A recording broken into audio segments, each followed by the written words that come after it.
Avant que l'histoire ne commence, installe-toi et laisse tomber le réel quelques instants.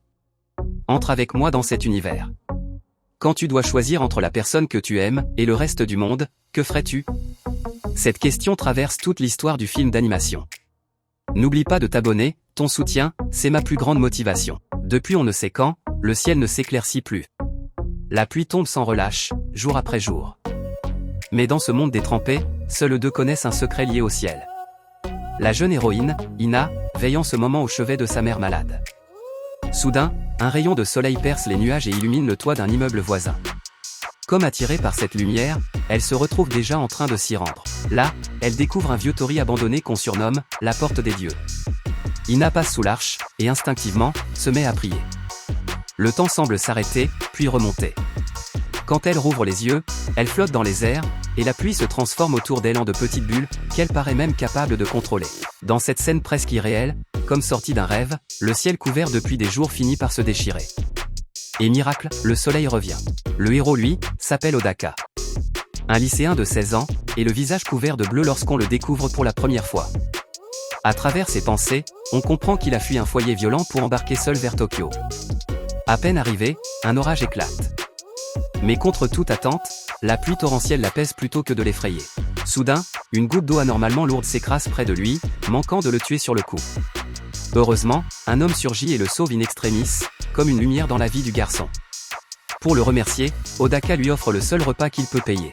Il ne s'attendait pas à ce que l'homme commande une bière hors de prix, engloutissant presque toutes les économies du garçon.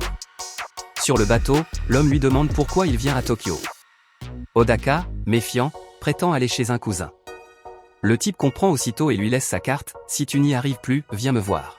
Mais une fugue, un mineur dans une ville inconnue, tout ça avec presque pas d'argent, la priorité c'est d'économiser.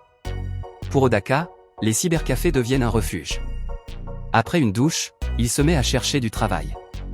Mais à son âge, personne ne l'embauche. Les refus s'enchaînent, les économies fondent. La bonne nouvelle, ses blessures ont guéri. La mauvaise, il n'a presque plus de quoi payer le cybercafé. Il doit trouver un nouvel endroit où dormir. Il tombe alors sur des policiers. Ne voulant pas être identifié, il s'enfuit, se cache à l'entrée d'un McDonald's. Et là, un petit chat noir apparaît. Il partage avec lui son dernier morceau de nourriture. En voyant le chaton aussi affamé que lui, il se dit qu'ils sont pareils, deux pauvres âmes errantes. Il finit par s'endormir, réveillé seulement par deux hôtesses un peu trop bruyantes. Pris de panique, il se lève, puis se fait trébucher par un jeune homme, renverse tout. En ramassant ses affaires, il trouve un sac en papier, pense y découvrir de l'argent, mais c'est un pistolet. Odaka le cache aussitôt.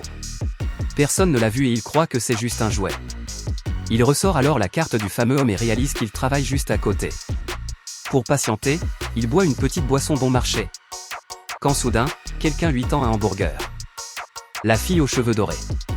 En voilà une rencontre du destin. Ina lui avoue qu'elle l'a vu, pendant 3 jours, ne boire que de la même chose. Puis lui offre ce hamburger avec un sourire malicieux. Odaka croque dedans, c'est sûrement la meilleure bouchée de sa vie. Plus tard, il prend le bus pour rejoindre l'homme de la carte. En chemin, il croise un dragueur changeant de fille comme de chemise, et le garçon ne peut s'empêcher de râler. Arrivé à l'adresse indiquée, il sonne. Pas de réponse, la porte est ouverte, il entre.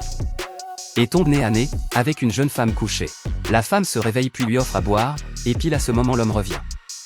Heureusement, il avait mentionné Odaka, sinon il se serait fait jeter dehors. La femme s'appelle Natsumi, collègue du monsieur.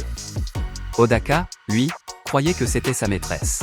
L'homme a l'air un peu négligé, mais c'est quelqu'un de bien. Il dirige une petite revue qui s'intéresse au paranormal. Ils enquêtent justement sur la légende de la fille du beau temps. Ils avaient une interview avec une voyante, mais l'homme n'a aucune envie de sortir. Résultat, sans vraiment comprendre, Odaka commence son premier vrai travail. Fin de la première partie. On se voit dans le prochain, salut.